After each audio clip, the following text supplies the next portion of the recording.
West Coast Cookbook and Speakeasy with Chef Justice Putnam. Netrootsradio.com.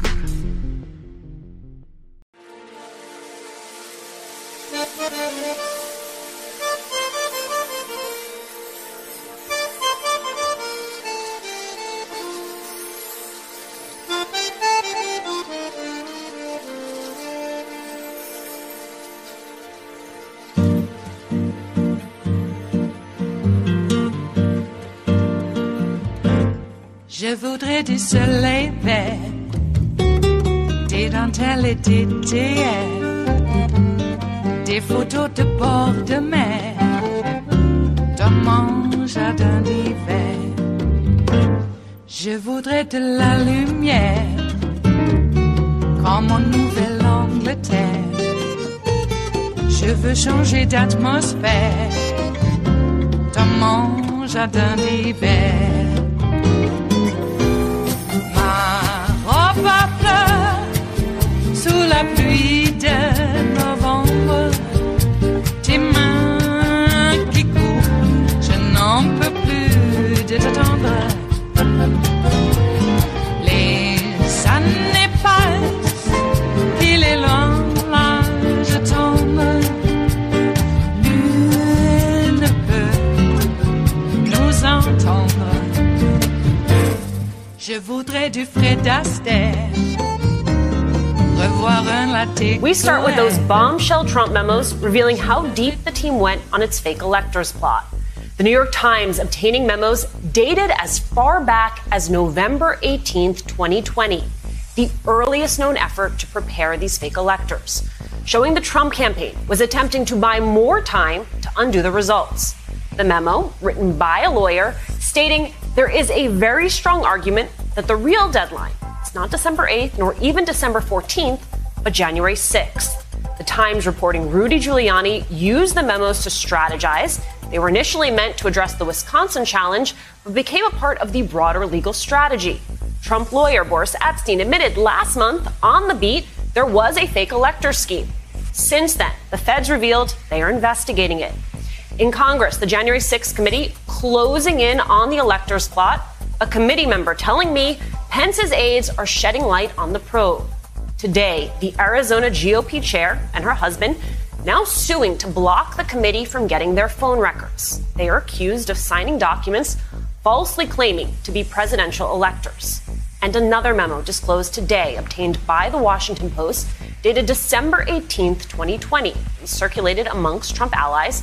It suggested Trump should invoke the powers of the National Security Agency in an attempt to show foreign powers had meddled in the election to help Biden win.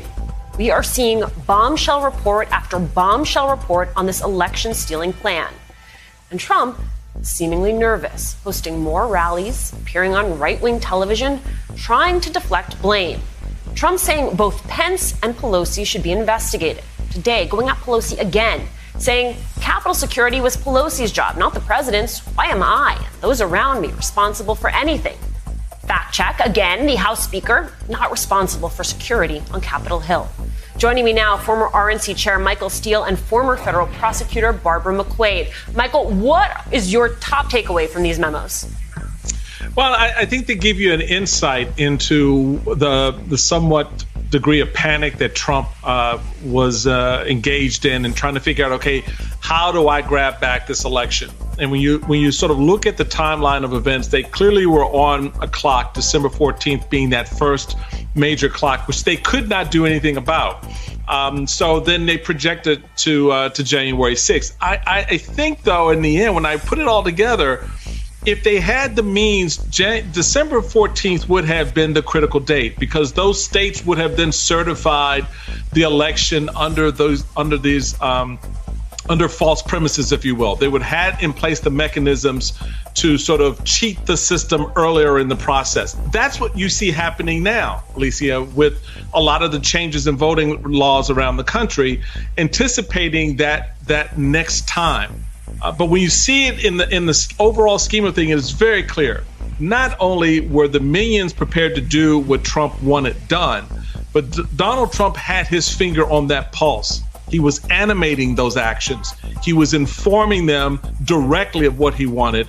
And from Rudy Giuliani on down, they were prepared to carry out as much of that as they could if in critical times they could get members inside the government, whether it's national security, Justice Department, on board to complete the mission. Michael, I got to ask you, Trump going after Pence and Pelosi yet again, what does that tell you? It tells me it's the deflection. It's always the deflection. So when Trump goes after someone, stop and ask yourself, well, why are you going after them? What have they done? What have they said? What are they doing that gets you so excited that you're going to take time to single them out? What it says to me is this is cutting very close to Trump. And it's putting him in a position where he realizes he doesn't have the power to stop it. He can't stop the investigations in New York. So guess what? Those prosecutors are racist. He can't stop the January 6th commission. So what does he do? He threatens to throw people in jail if you give him a chance to re-election, and to disrupt the process by inferring or outright saying, I will pardon you if you are somehow caught up in this and convicted. And so he's doing what he can, as he always does, to push the narrative back onto others, away from him, so that becomes the story and not himself. Barbara, legally, how crucial are these memos as evidence? Oh, I think they're incredibly important, Alicia. They're not the only story, of course, because what you still have to prove is knowledge and intent that this was a scheme to defraud. So if these were executed in good faith, thinking that this is a permissible way to contest an election, that can be a defense. I think the key witnesses in this to demonstrate that they knew it was false are, number one, Mike Pence, and maybe through his chief of staff and other top aides, everybody can learn what Mike Pence knew without actually talking to Mike Pence. But to me, the other key witness is William Barr. William Barr resigned from the Justice Department in December in a very strange and surprising timing. Ordinarily, an attorney general stays through the end of the term. He leaves in December, right at the time all of these things were being discussed, and after he announced publicly that there was no widespread voter fraud. And so it seems to me quite likely that he told that to Donald Trump, and Donald Trump did not want to believe that, instead pursued these themes. If so, and if they can prove that, then they have a very serious conspiracy charge here. The other point I want to make, Alicia, is one of these new memos talks about utilizing national security as a basis for securing these voting machines. That is a breathtaking abuse of power. I worked in the national security area, and I know how many very careful checks are in place to prevent the abuse of power of national security because of the awesome might of that power. And the idea that you would just make it up and say, yeah, we think foreign countries are involved here, so we're just going to go on and seize those machines is a truly breathtaking abuse of power. And if that happened, I really hope that the Justice Department is delving into this, because it is so harmful to the credibility of our institutions. Absolutely. Michael, the New York Times reporting the second memo was dated December 9th, 2020. It set forth an analysis of how to legally authorize alternate electors in 6 key swing states, noting the scheme was unproblematic in Arizona and Wisconsin, slightly problematic in Michigan, somewhat dicey in Georgia and Pennsylvania, and very problematic in Nevada. That's a hell of a sliding scale, if you ask me. Where is the GOP reaction to all of this? Where it always is, nowhere to be found. There's not a bank of microphones between here and Timbuktu that you're going to find Republicans stepping up to speak to. Okay, well, Michael, let me ask you, if not on the fake electors piece of it, then as Barb was just laying it out, on the national security piece of this. Again, there's no incentive for them to do that. I mean, what are we waiting for? How much more evidence do you need? How much more do you need revealed before you decide, wow, these guys really tried to overthrow the government? I mean, so look, I think in many respects, this comes back on the party in ways that we may not see right now. We'll leave that to voters to decide how they weigh that. I mean, whether they give the power back to these folks come November. But right now, the expectation has got to rest with, as Barbara rightly put it, with Merrick Garland, the Justice Department, and how they proceed with this. The January 6th committee is going to do what it's going to do. It's going to put the evidence that it's been able to amass through interviews and documents, et cetera, in front of the nation, but more importantly, in front of DOJ. It is then going to be incumbent on them to decide exactly what to do. I'm not worried about, and neither should Americans be worried about what Republicans have to say, because they've said nothing up to now. So what are they going to say? What possibly could they say with Donald Trump looking over their shoulder? We just saw last week when Lindsey Graham comes out and says, well, I just think that, the idea of pardoning the January 6th, rioters is just unconscionable. We shouldn't do that. And literally within 24 hours, what happened? Got the smackdown. Backstroke. He got the backstroke. Started doing the backstroke. He got the smackdown. So we know that scenario. The key thing, as Barbara rightly noted, is how DOJ is looking at this and whether or not on the other side there are potential criminal indictments to be pursued. Barbara, what happens if the Trump lawyers don't talk to investigators? Well, I think that there will be assertions of Fifth Amendment privileges, and then there's a decision to be made about whether to grant them immunity. They may also try to invoke attorney-client privilege, but there is an exception that when you're involved in a scheme of fraud or crime, that must yield. And so I think ultimately that they may have to provide immunity, but that's a trade-off that prosecutors make all the time, and maybe a trade-off that the committee ought to be thinking about. Willing to give up some pawns to be able to capture the king. It is Friday, the 4th of February of 2022, and you are in West Coast Cookbook and Speakeasy. I am your chef de cuisine, Justice Putnam. Gunner the English Bulldog is our snoozing sous chef, and our daily special is Blue Moon Spirits Fridays, because we are all Nighthawks in the Diner of Life. Yes, indeed. Well, it's Friday, and we have the weekend ahead of us. So, how are you? Every day we have to put up with more and more, calamity. Is that what it is? Whether it's man-made or natural. And you might even say that the climate pretty much is man-made these days. You might say that. The Earth is much more powerful, but we do have an impact, and I have a feeling, the Earth is shaking its fur to get rid of us. Yeah, we're a blight upon the land, that's for sure. Flies in the ointment. Okay, well, Donald Trump continues apace to what he's doing, and that's, I don't know, is he trying to stay out of jail? Does he even worry about it? I don't think so. But he has a, shall we say, a feral instinct for survival. And he's lashing out right now. He's a caged animal, cornered in the cage, and lashing out. That's what they do. So beware. I have a feeling that, I don't know. Have Kinzinger and Cheney been kicked out of the Republican Party? Has that vote already happened? I know that they're almost censured, if not already. I was going to say that might be the bellwether report. How that vote comes down. Has a break with Trump actually been achieved within the Republican Party? I don't know. Seems like the more extreme elements, because they're pretty extreme right now as a whole for the party of Republicans. But the Berberts, the Marjorie Taylor Greens, the Cawthorns, the Nazis. Apparently, they seem to have some sway, pushing people to, hey, we got to kick these traitors out of the party. So I want to make sure I understand this correctly.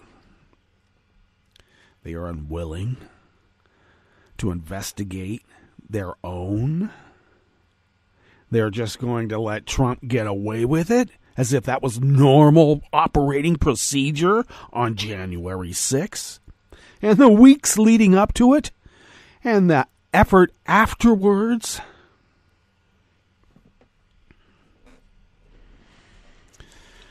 Kevin McCarthy in a bind. Kevin McCarthy is a bowl of Jell-O.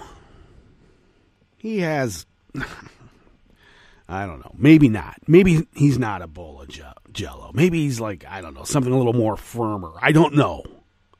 It seems like to me like the guy is a bowl of jello, but he becomes Senate minority, or I'm sorry, House minority leader, because you have some sort of truck, you know, and I don't mean a four-wheeler. I'm talking about a certain amount of power in which to persuade people.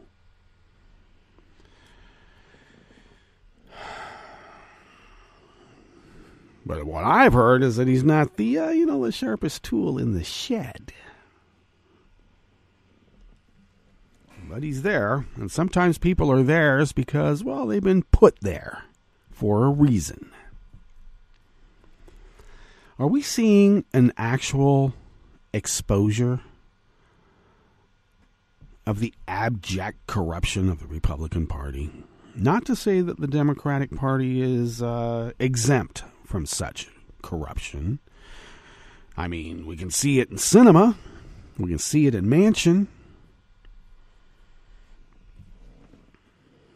Or suspect.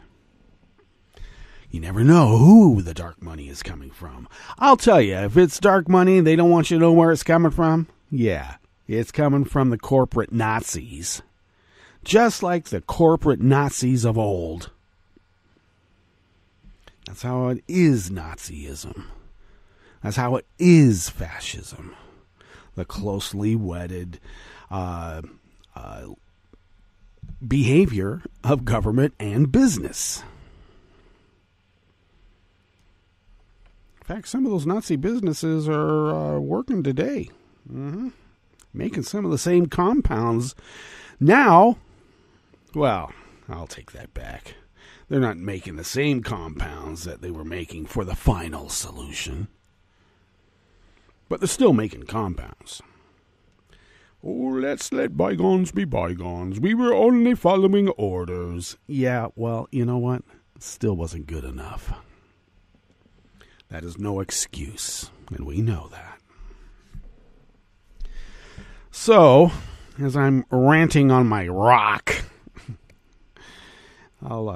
I think I'll calm down and get back to a little bit of order here, because there's a few other things that are, well, if I'm going to rant on the rock, I might as well have a beginning, a middle, and an end. Shouldn't one?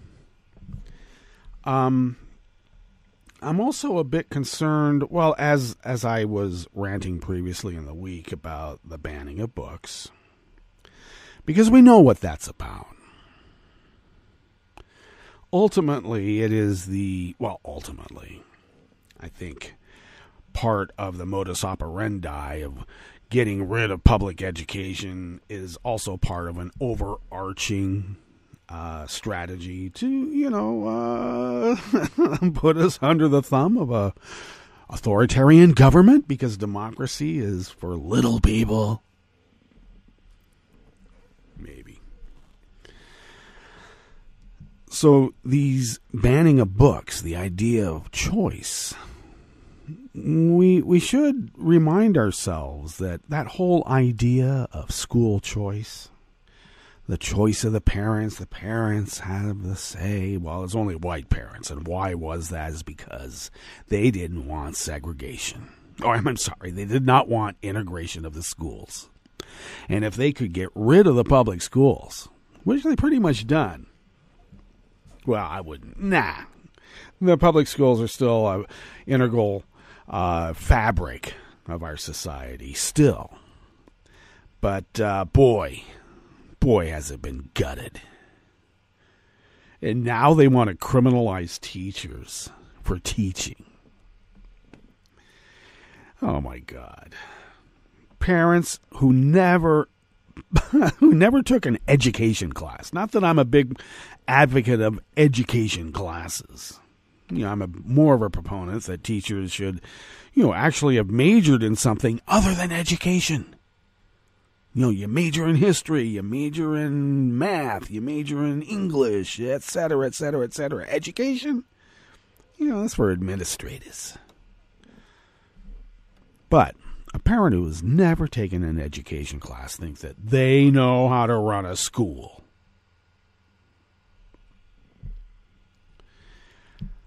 All right. Well, homeschooling is what everybody does before and after your kids go to school all day. Damn it. You supplement. You're not the primary source. Well, if you understand what I mean by that. No parent has all that knowledge. That's why we have teachers.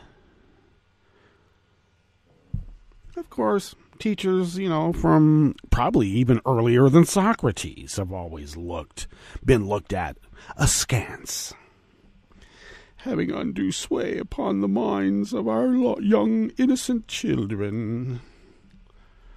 What's funny is that sometimes the kids, they're okay. I was reading the account of one parent ranting at a school board meeting about these books, making my child feel bad because she's white. And the kid chimed in and said, "No, I'm okay. I like this class." They won't listen to her, of course, because there's another overarching concern, and that's to get rid of public education on the way to goose-stepping our way to, 1930s Germany. Except with a particular, exceptional American flavor. Mm-hmm. All right. Well, divisions in our country are also recognized on some of the micro levels. I mean, everything is a microcosm of everything else, and we see it within our own families, and yes, even in mine. As I've noted before, a bit of a concern. We have a cousin who's not doing well health-wise, and, look, this particular cousin has, always been a bit of a problem, but he's still, a human being. Excuse me. Even though, if he ever got well, which I don't know, we don't know about this right now, I still wouldn't want him hanging out here. But he's a human being. Even if I knew nothing about him, just a stranger, I would still care about their well-being. Not because I think that's what makes me a Christian. But I've read a few texts in my time. And compassion for one's fellow. An empathy, one might say. A concern for life in general. Is, supposed to be, the part of the Jesus story. Love with the capital L.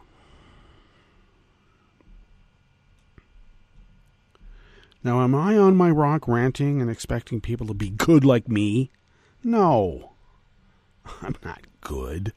I try. Isn't that the whole point? We try. We try to do good works. We do good works. Part of this other aspect I always thought about the ideal of America is that kind of unconditional part of being a good neighbor. You do it because you don't expect anything in return. You just do it because you care for your fellow and gal.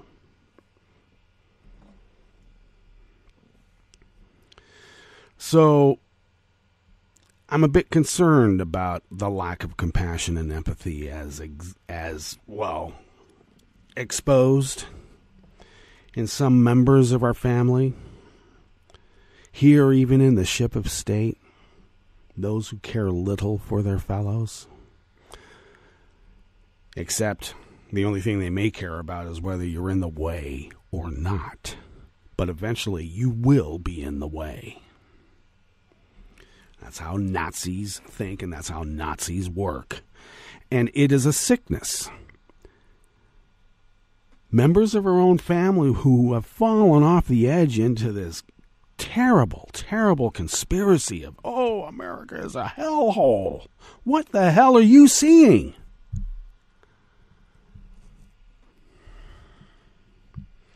And why is it? Why is it that those with the loudest voices right now have done so little for this country? Anecdotally, I'll tell you, not one has ever walked a precinct, not one has ever volunteered in a convalescent hospital, not one has ever mentored a kid, not one has ever tutored a kid.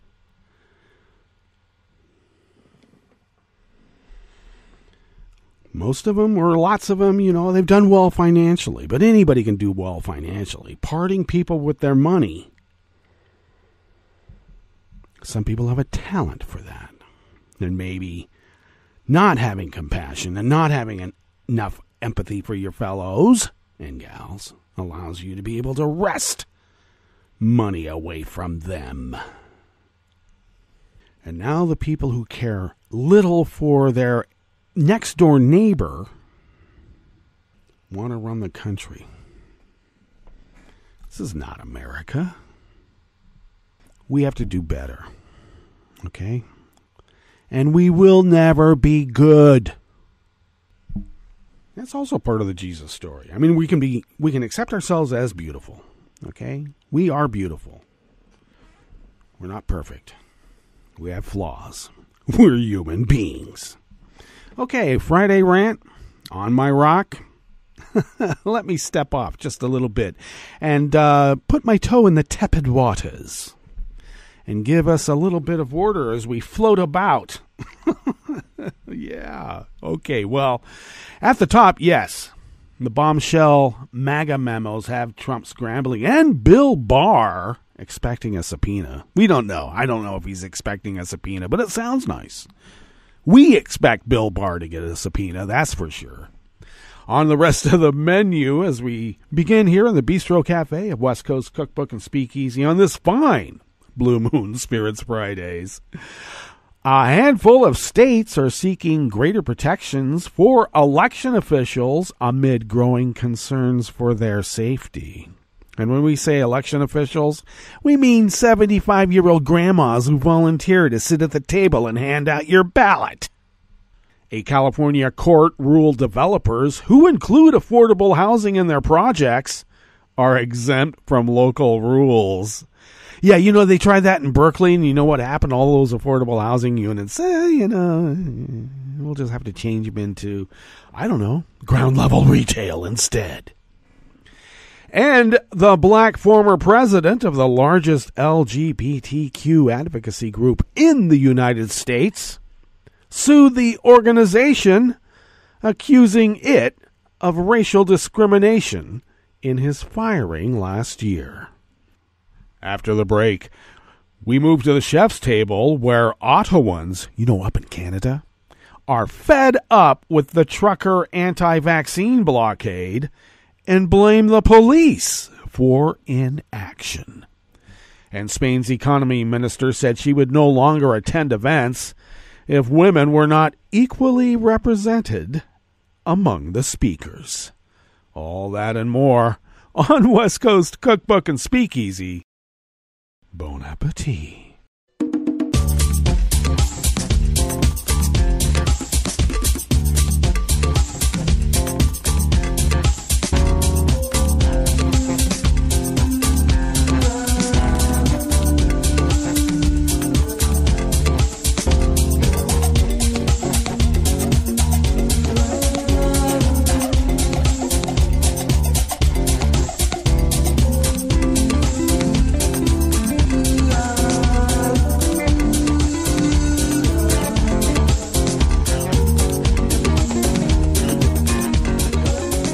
Go to the bottom of our homepage at netrootsradio.com. To the right of the page is the chat room link, and the chat room is monitored by Kelly Lincoln. Thank you, Kelly, for doing so. Busy as you are. Thank you.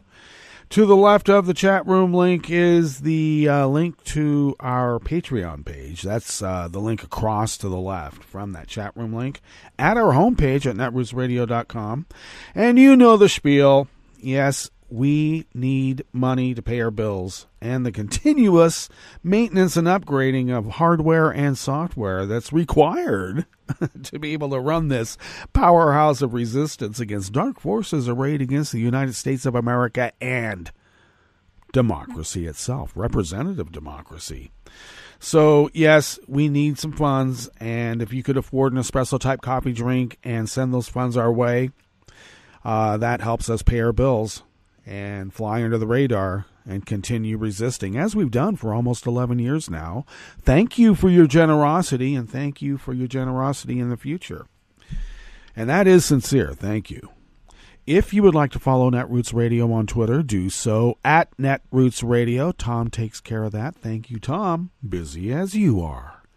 Follow me on Twitter at Justice Putnam. I post the show notes and links diary on Daily Kos about 10 minutes before showtime. They get that linked up on social media platforms like Twitter and others too. And the show notes and links are where the real reportage is, so do check that out. And the articles themselves, I might abbreviate them, and they're much more involved and complete, so do check out that reportage at the show notes and links.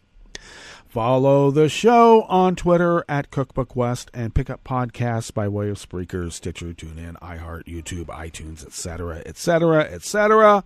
And also the Deep Archive at the Internet Archive, and we'll get a link on that at our homepage, but you can also find it in the show notes and links diary as well.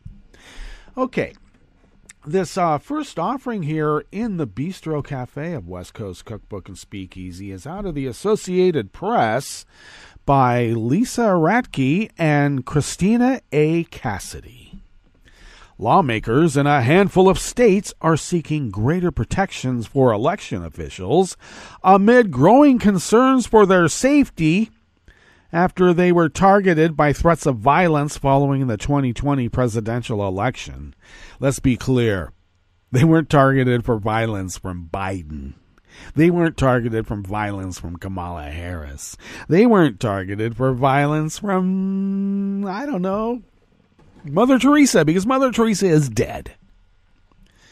But I'll tell you where the violence threats were emanating from. He's got orange hair. Is that orange hair? Well, he's got orange skin and some sort of wispy wig of a hair. I don't know what they've done to that. Walks around calling himself 45. All right. Well, widespread threats against those who oversee elections, from secretaries of state to county clerks, and even poll workers, soared after Donald Trump and his allies spread false claims about the outcome of the presidential election. Even in Vermont, where the outcome was not disputed, election workers have faced threats.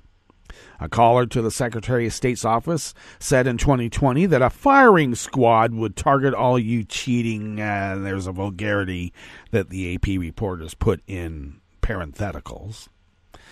Then it continues, and a lot of people are going to get executed. Nothing ever happens to those people. Why is that? To counter the threats, lawmakers have introduced bills so far in Vermont and several other states, including Illinois, Maine, New Mexico, and Washington State, all of which have legislatures controlled by Democrats. Much of the legislation would create or boost criminal liability for threats, and Illinois for assaults against election workers. But the Republican states think it's just fine to do all of that. Violent threats and actual assaults of poll workers. I would call them good Republicans like the good Nazis of old. In fact, I already have over and over and over. More legislation is possible, as election officials warn that the ongoing attacks endanger democracy. Well, that's the whole point. And that many election workers have quit or are considering doing so because of the abuse they have faced since the 2020 election. Once again, a feature, not a bug. A survey of local election officials commissioned by the Brennan Center last April found 1 in 3 felt unsafe because of their job, and 1 in 6 said they had been threatened. Trump has continued to promote his false claims that the election was stolen from him, despite no evidence of the type of widespread fraud that would be needed to question the outcome, in which President Joe Biden won by more than 7 million votes. One bill under consideration in Vermont would expand the definition of criminal threatening to make it easier to prosecute those acts. Another would heighten the penalty for criminal threatening of election officials, public employees, and public servants. In Fulton County, Georgia, at the federal level, an election threats task force within the U.S. Department of Justice has reviewed more than 850 reports of threats to election officials. Assistant Attorney General Kenneth Polite said 2 people have been charged with federal crimes for threatening election workers, including a Texas man charged with threatening to kill government officials in Georgia after the 2020 election. Polite said the department also has dozens of open investigations. The better part of 1,000 threats, dozens of open investigations. I think we have some catching up to do.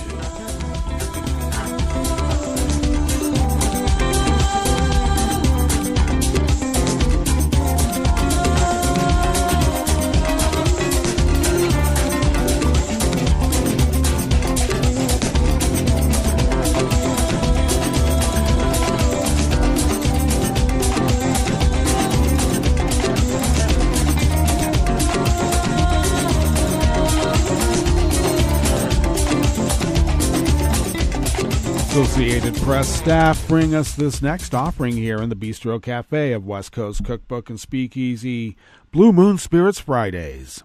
Developers who include affordable housing in their projects are exempt from many local limits on height, zoning, and density.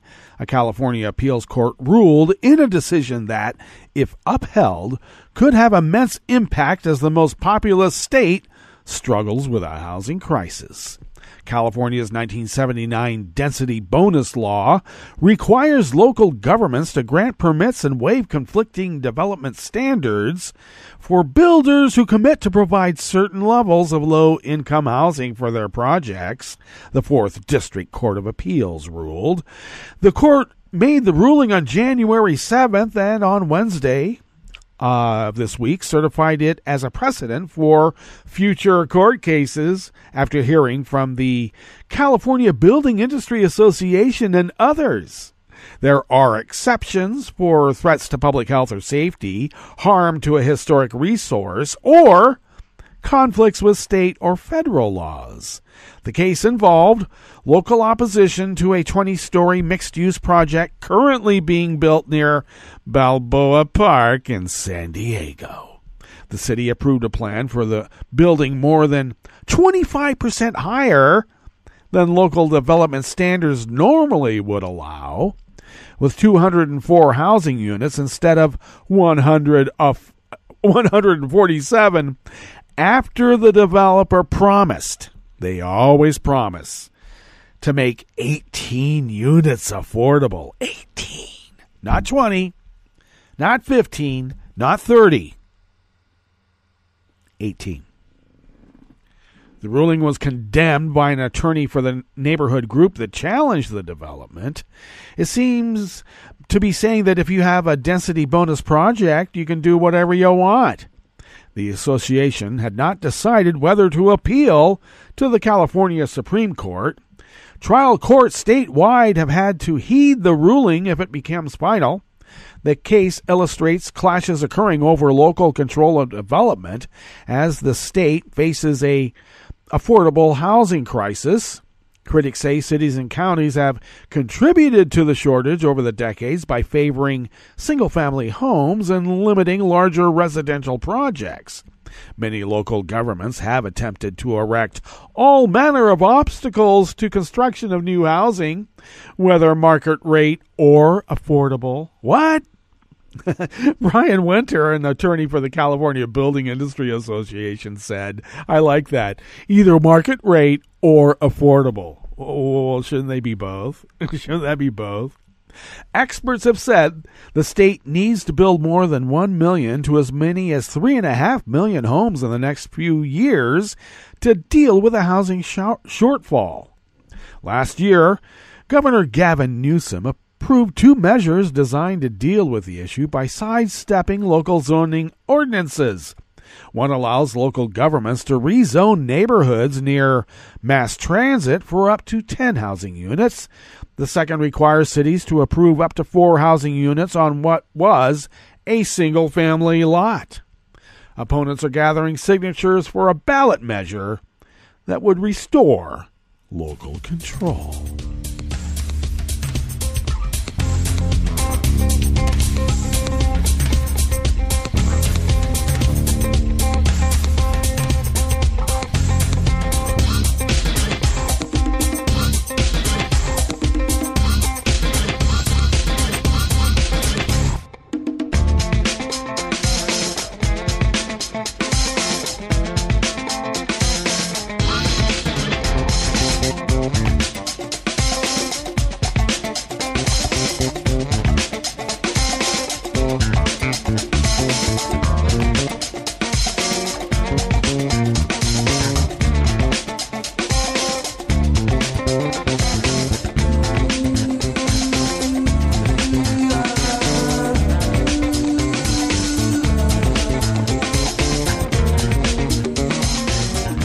Staff at Reuters brings us this final offering here in the Bistro Cafe of West Coast Cookbook and Speakeasy.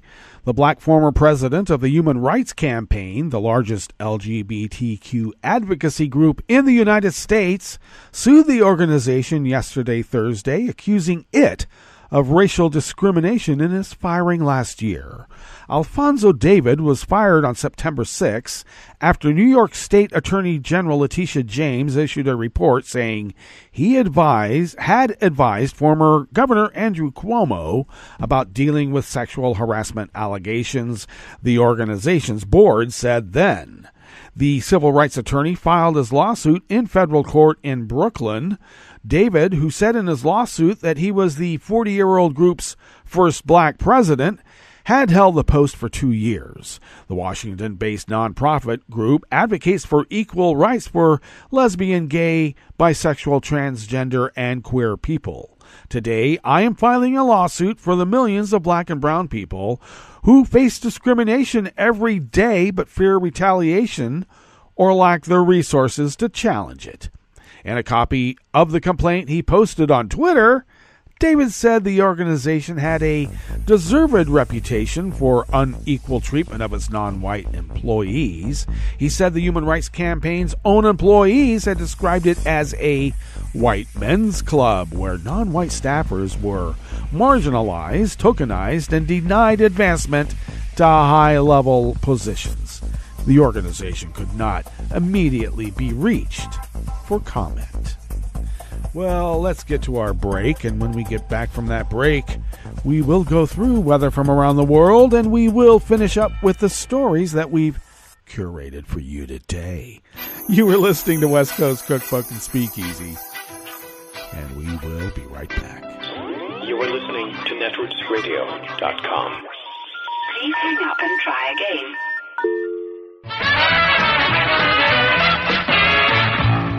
From a point at sea to the circles of your mind, a new force is at work for planetary transformation. New radio for a new Earth.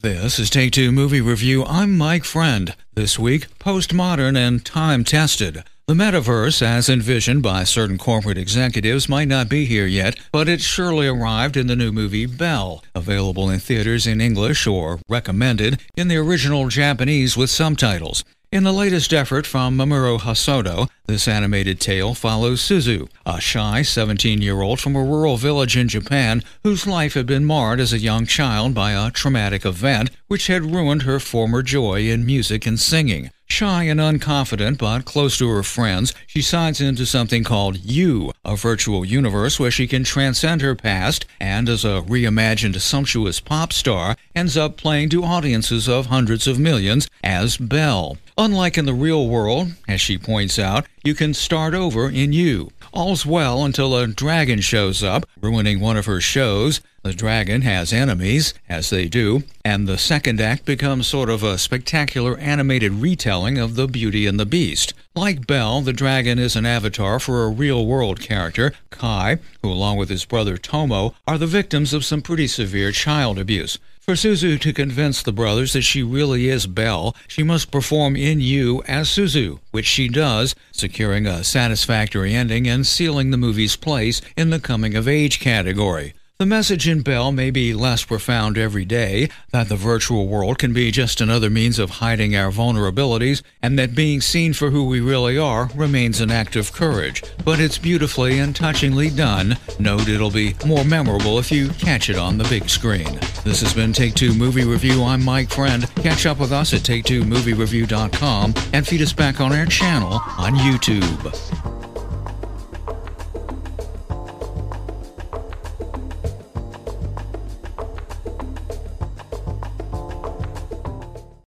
Hi, I'm Tom Hartman, and since you're listening to netrootsradio.com, show your progressive side and go to the donate button on the bottom of the homepage. It's progressives like you who power Netroots Radio and keep the progressive message beaming everywhere 24 hours a day. Just go to our donate button at the bottom of netrootsradio.com. Thank you for keeping progressive radio at full power.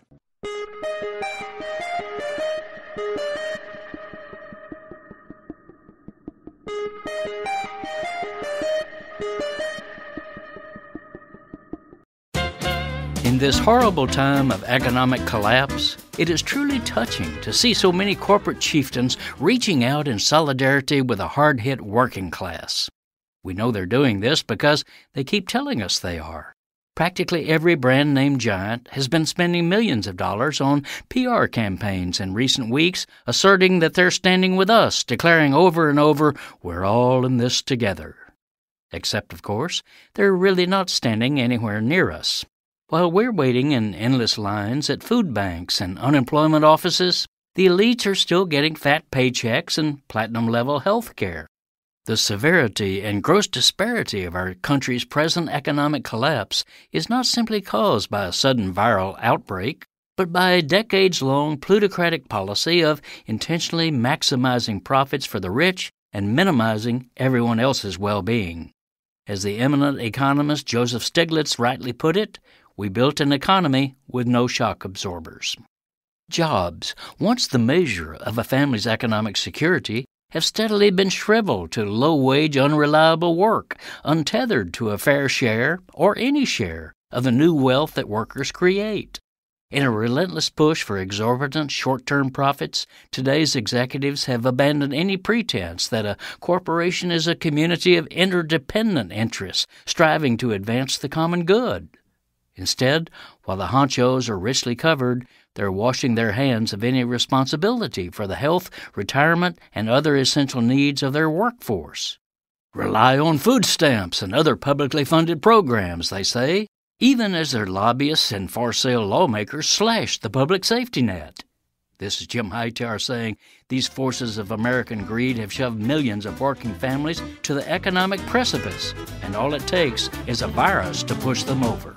Need an antidote to the progressive blues? Want some good news about how grassroots folks are rebelling against the corporate powers and winning? Well, here's an easy-to-swallow pill for you, the Hightower Lowdown. Hightower's monthly newsletter will give you the lowdown, even as it lifts you up. It's 4 pages a month, jam-packed with facts you can use, actions you can take, and Jim's own Texas humor, all for only $15 a year. To become a lowdowner, go to hightowerlowdown.org. You are listening to 60 Second Civics from the Center for Civic Education. I'm Mark Gage. The Declaration of Independence made arguments based on human equality and government by consent, among other things. In the Declaration, the colonists argued that humans are equal in the sense that neither God nor nature has appointed some at birth to rule over others. Thus, humans are politically equal. To be legitimate, the right to rule must be based on agreement or a compact among equal civic members. Government by consent was another important argument. The Declaration asserts that a compact once existed between the colonists and Great Britain. By the terms of this compact, the colonists consented to be governed by British law as long as the central authority protected their rights to life, liberty, and the pursuit of happiness. However, as we will see in the next episode, the colonists asserted that King George III of England had committed a long train of abuses to deprive the colonists of their rights. That's all for today's episode. 60 Second Civics, where civic education only takes a minute.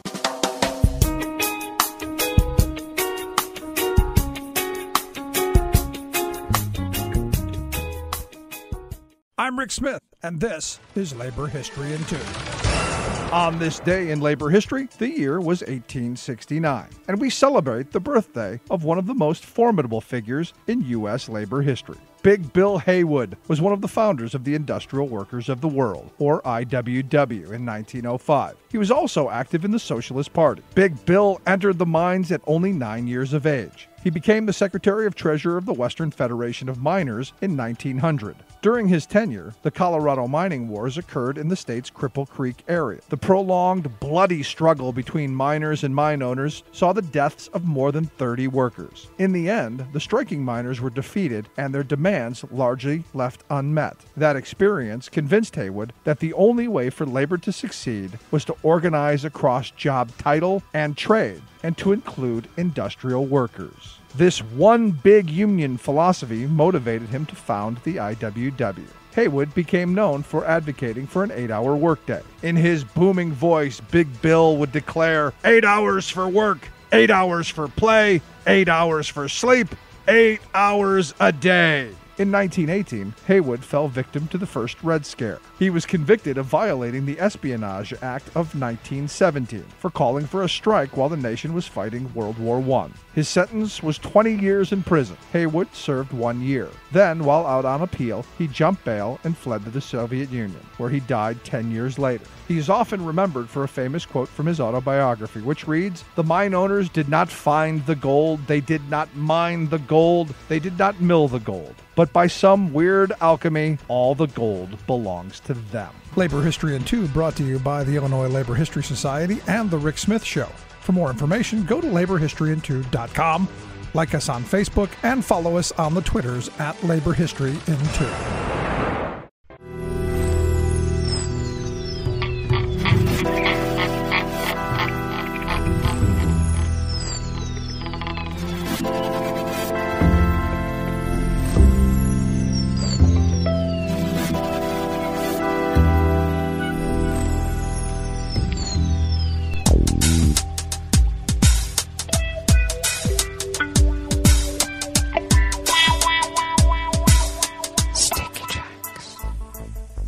Thank you for accompanying us here to the Chef's Table at West Coast Cookbook and Speakeasy.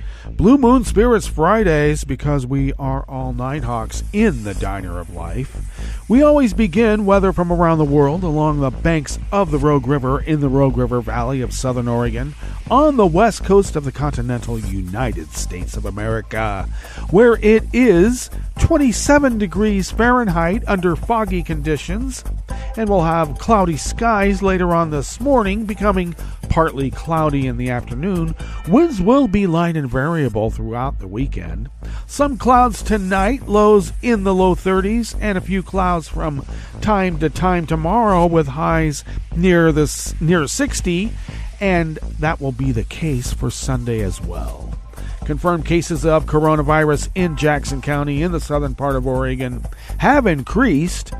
We now stand at 391,075 confirmed cases, and the confirmed deceased remain at 439.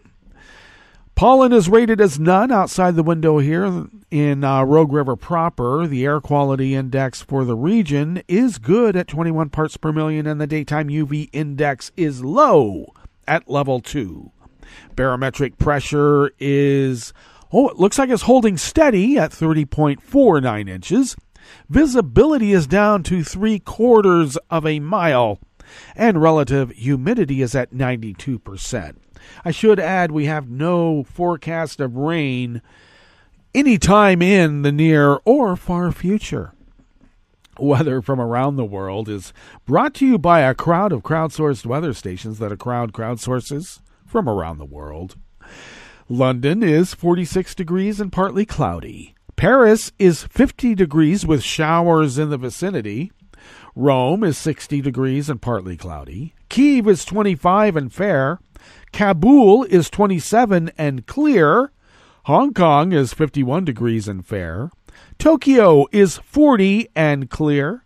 Sydney, Australia, is 70 degrees and partly cloudy. San Francisco, California, is 46 degrees and sunny. And New York, New York, is 35 degrees Fahrenheit with rain that may be turning to snow.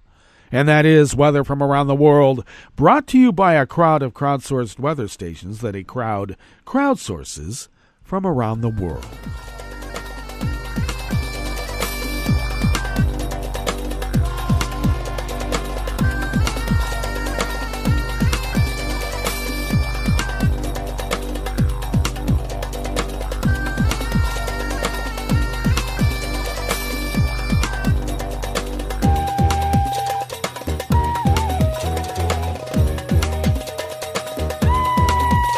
Julie Gordon of Reuters brings us this first amuse-bouche here at the chef's table at West Coast Cookbook and Speakeasy.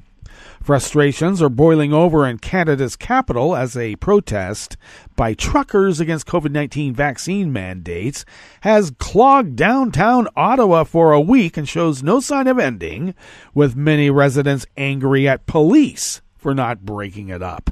Dozens of trucks in the so-called Freedom Convoy have been blocking streets since Friday, forcing the closure of the main shopping mall in the area and local businesses, and disturb residents with constant horn honking.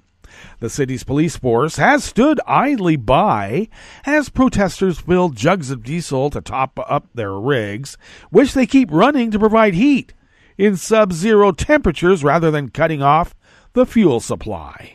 For 6 days and nights, residents living in downtown Ottawa continue to experience unprecedented violence on their local streets, said City Councillor Catherine McKinney in a letter to Prime Minister Justin Trudeau yesterday, Thursday. The government will not use troops against the truckers, Trudeau said. Police Chief Peter Slowly said his officers could neither deny the truckers their right to demonstrate, nor was he in a position to negotiate an end to the protest.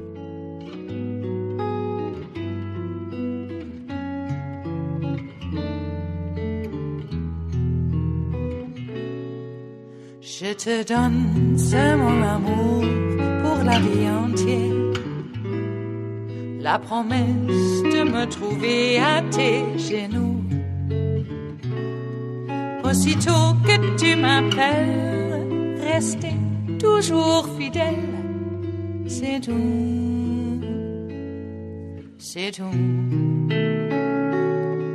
Je te donne tous mes printemps, mes étés de mer, mes automnes quand les feuilles tombent partout.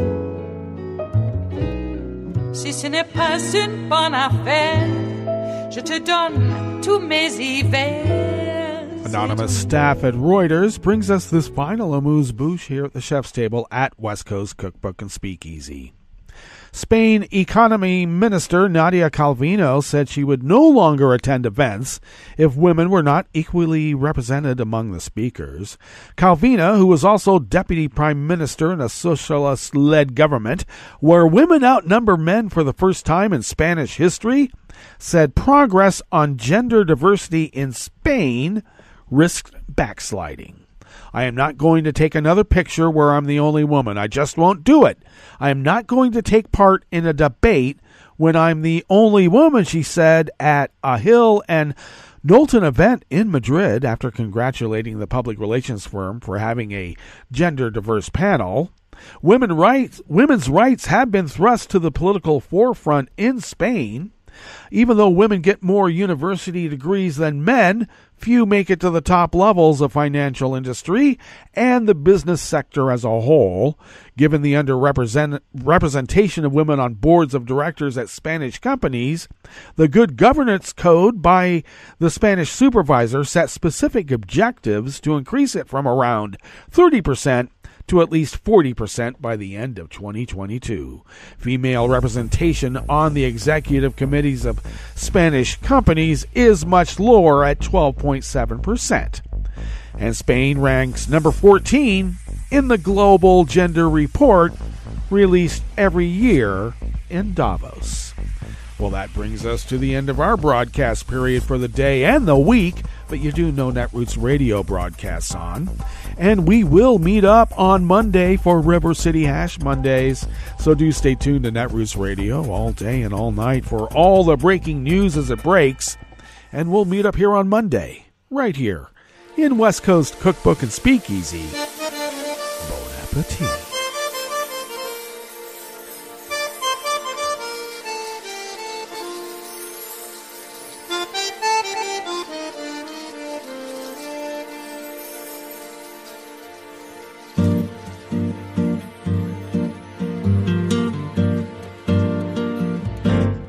Je voudrais du soleil vert, des dentelles et des théâtres, des photos de bord de mer, dans mon jardin d'hiver. Je voudrais de la lumière, comme en Nouvelle-Angleterre. Je veux changer d'atmosphère, dans mon jardin d'hiver. Robe à fleurs, sous la pluie de novembre, tes mains qui courent, je n'en peux plus de t'attendre. Les années passent, qu'il est loin, là je tombe. Nul ne peut nous entendre. Je voudrais du Fred Astaire, revoir un latte Goël. Je voudrais toujours te plaire dans mon jardin d'hiver. Je veux déjeuner par terre, comme au long de golfe clair, t'embrasser les yeux ouverts dans mon jardin d'hiver.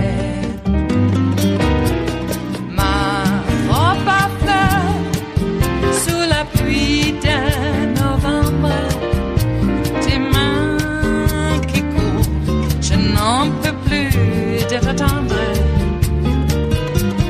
Les années passent, il est loin, là je tombe.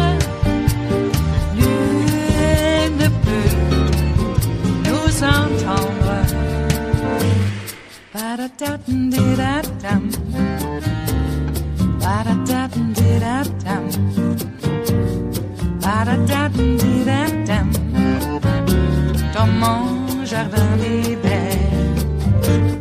Ba-da-da-dum-di-da-dum. Ba-da-da-dum-di-da-dum. Ba-da-da-dum-di-da-dum. Dans mon jardin d'hiver. Dans mon jardin d'hiver. Dans mon jardin d'hiver.